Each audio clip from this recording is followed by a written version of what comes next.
माननीय साथियों, माताएं, बहनें, युवा साथी, आज एक बड़ा हर्ष का विषय है। शरद पवार साहब की बेटी बारामती लोकसभा से 4 बार की सांसद और 2 बार की सांसद राज्यसभा से टोटल 6 बार सांसद।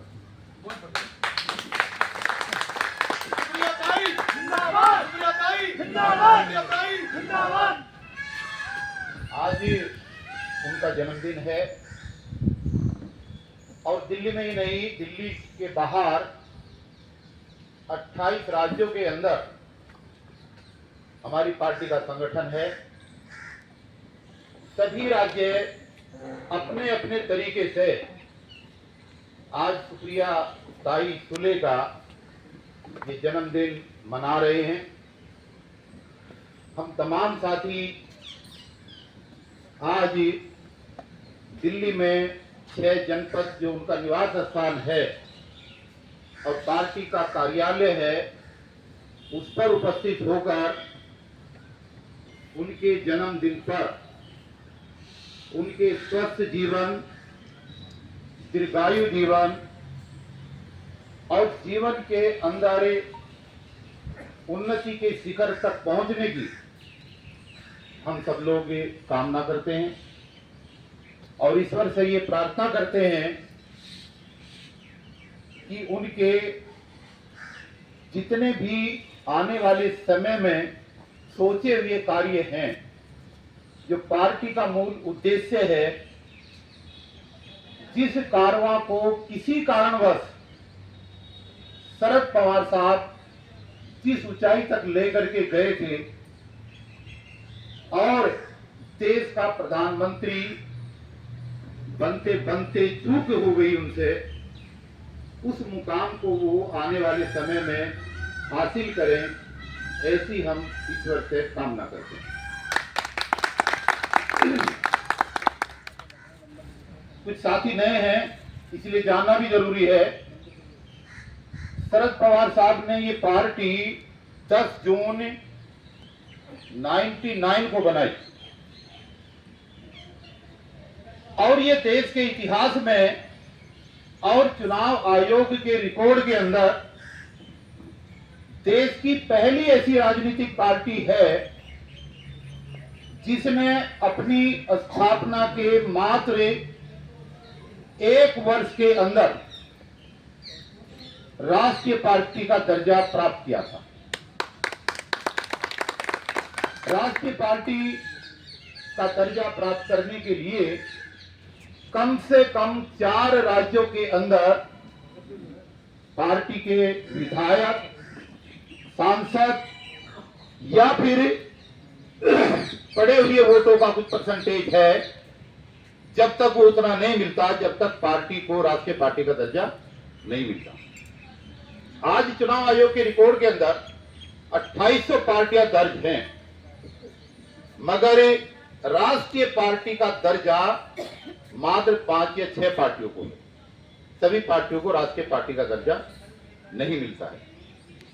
अपने 4 साल 4 बार महाराष्ट्र के मुख्यमंत्री रहते हुए जो उन्होंने महाराष्ट्र के अंदर काम किया और 2 बार केंद्र में मंत्री रहे, 1 बार रक्षा मंत्री के रूप में नरसिम्हा राव सरकार में रहे और उसके बाद में 1 बार वो कृषि मंत्री के रूप में भारत की सरकार का नेतृत्व उन्होंने किया और दोनों ही बार एक ऐसे प्रस्ताव संसद के अंदर पास कराए जब वो किसान नेता थे, कृषि मंत्री थे, तो पूरे देश के किसानों का जो कर्ज था, एक ही झटके में पूरे देश के किसानों का कर्ज कृषि मंत्री रहते हुए शरद पवार साहब ने माफ किया था, जो देश में एक इतिहास बना।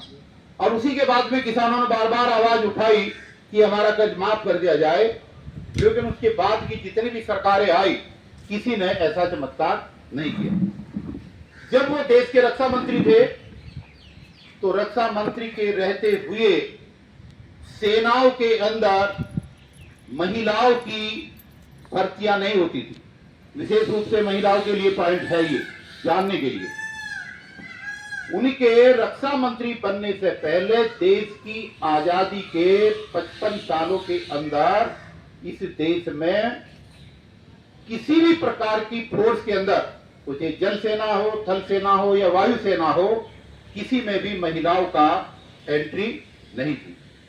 जब वो रक्षा मंत्री बने तो उन्होंने पार्लियामेंट के अंदर प्रस्ताव रखा, पास कराया, और तब से लेकर के अब तक इन 25 सालों के अंदर देश के अंदर आप चारों तरफ देखते होंगे, न्यूज़पेपर के अंदर, चैनल्स के अंदर, कि तमाम महिलाएं आज सेना के हर वर्ग के अंदर बड़े से बड़े अधिकारी के रूप में, सिपाही के रूप में और अर्दली के रूप में काम कर रही हैं। इस देश की महिलाओं को ये शरद पवार साहब का एक बहुत बड़ा तोहफा है जो उन्होंने महिलाओं को दिया। सम्मानित साथियों, अपने वसूलों से, अपने सिद्धांतों से समझौता ना करना शरद पवार साहब का शुरू से ही ये अपना एक रवैया रहा है। अपनी पार्टी बनाई इसलिए क्योंकि जब नरसिम्हा राव सरकार बनी राजीव गांधी की मृत्यु के बाद, तो प्रधानमंत्री उनको बनना था, लेकिन कांग्रेस ने ऐसा नहीं किया और नाराजगी में उन्होंने दूसरी पार्टी बनाई और बना करके भी महाराष्ट्र जैसे प्रदेश के वो मुख्यमंत्री बने।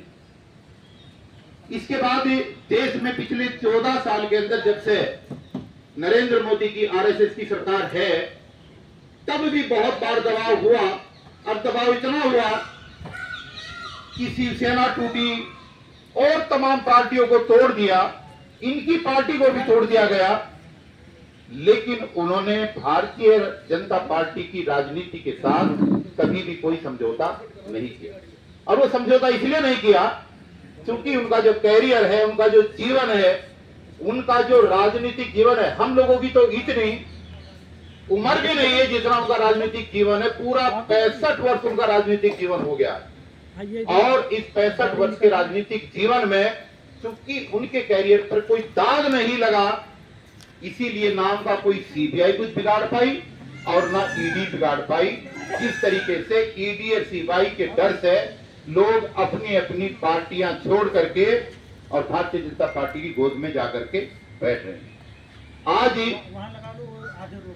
सुप्रिया ताई के जन्मदिन के उपलक्ष्य में दिल्ली के जितने भी पदाधिकारी हैं,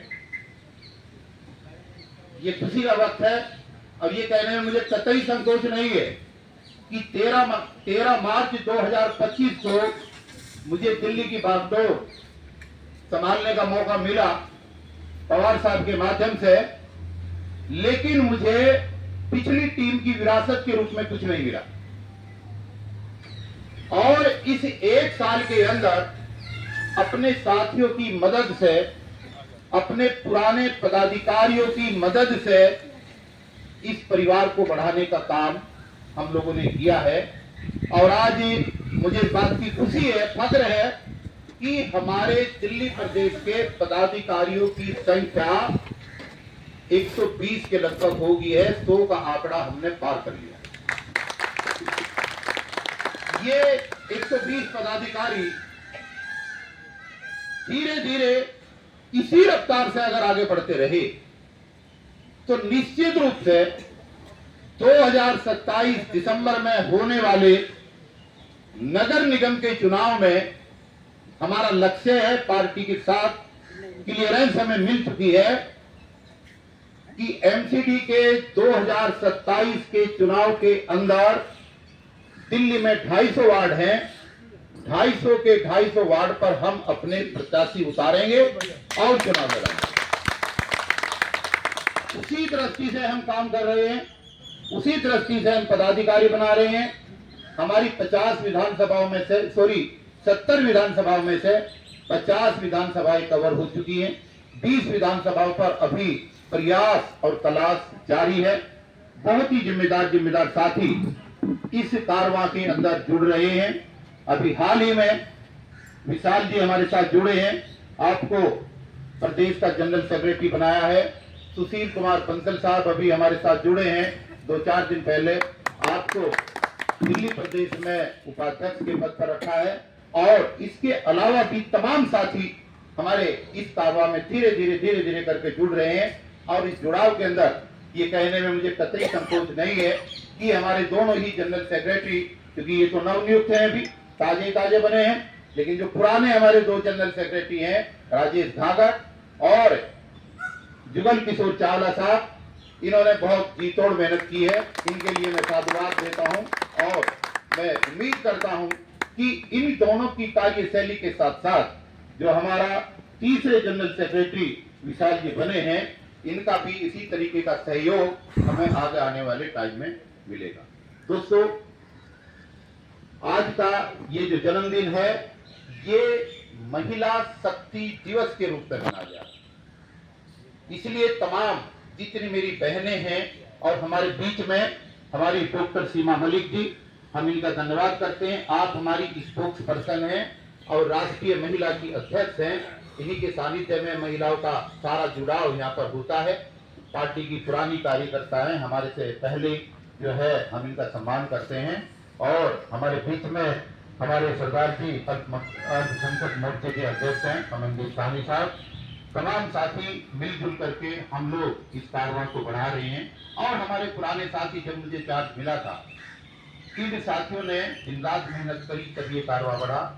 इसमें आनंद कुमार जी हैं, डॉक्टर सुशील जी हैं, श्याम सुंदर जी की बहुत महत्वपूर्ण भूमिका है, दिनकर जी हैं और तमाम पुराने साथी ओमपाल जी के साथ में मनोज विद्रोही जी। ये ऐसी 5-7 लोगों की टीम है और इस कारवां को आगे बढ़ाने में दिल्ली का प्रचार करने के लिए सरदार बलविंदर सिंह सबसे पीछे बैठे हैं मेरे भाई। ये अब उत्तर प्रदेश की जिम्मेदारी इन्होंने उपाध्यक्ष के रूप में ली है वहां पर चुनाव लड़ने के लिए, लेकिन दिल्ली में टीम के गठन की इनकी भी विशेष जिम्मेदारी रही है। मैं तमाम पुराने साथियों को दिल की गहराई से धन्यवाद करता हूं, इनका अभिनंदन करता हूं। और भी बहुत सारे साथी हैं, किसी का नाम छूट गया हो तो मैं माफी चाहता हूं, क्योंकि टीम बहुत बड़ी है।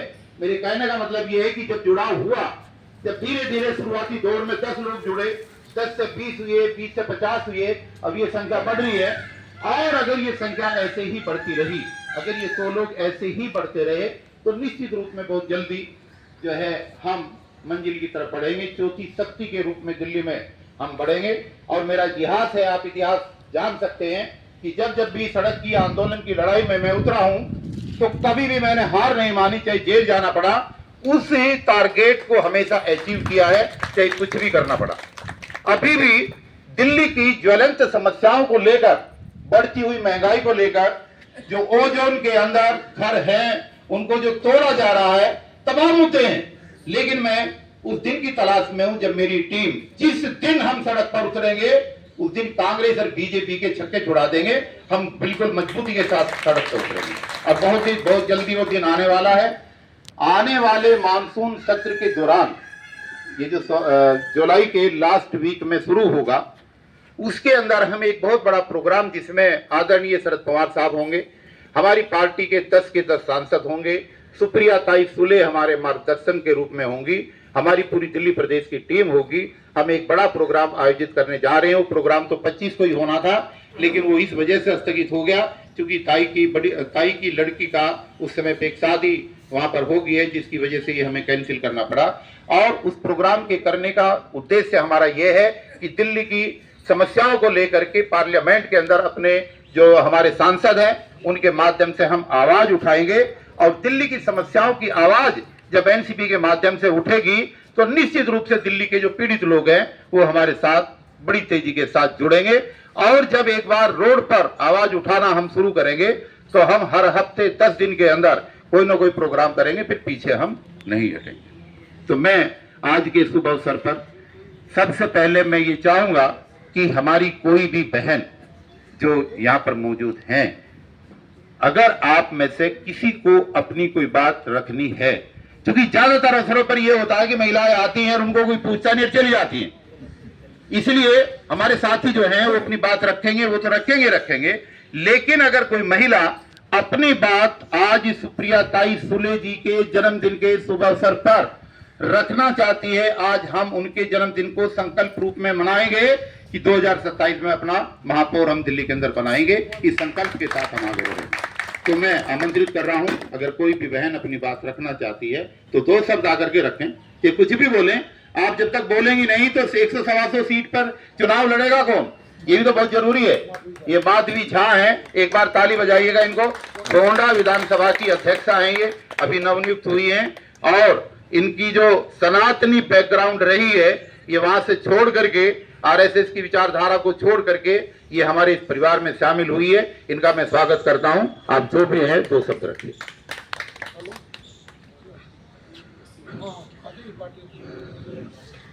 समस्त भाई बहनों को जय श्री राम, नमस्कार।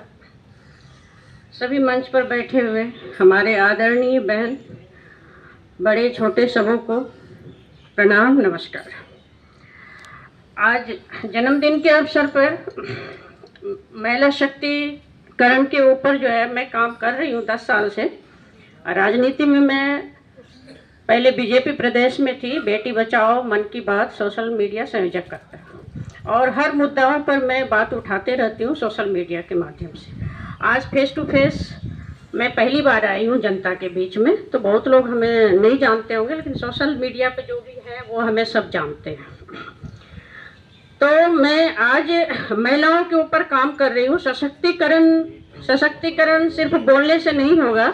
आज हमें जो महिलाएं बाहर आ रही हैं उनका उद्देश्य भी यही है कि अपने आप को मजबूत करना है। हम कार्यकर्ता हैं, पहले अपने लिए सोचेंगे और फिर हम समाज की जो कुरीतियां हैं, बुराइयां हैं और भ्रष्टाचार, सबसे बड़ी बात है कि जो हमारे प्रोजेक्ट का पैसा जनता के बीच नहीं पहुंच पाती है, उसके लिए हम सभी भाई बहन उसका प्रयास करेंगे कि हमारे, देखिए, देश में जो विकास होना चाहिए, जो लीकेज है, उस लीकेज को ढूंढिए कि आपके क्षेत्र में जो प्रोजेक्ट आया है उस प्रोजेक्ट के ऊपर यदि पैसा, उस कार्य नहीं हो रहा, तो ये जनता का कर्तव्य है उसका हिसाब लेना।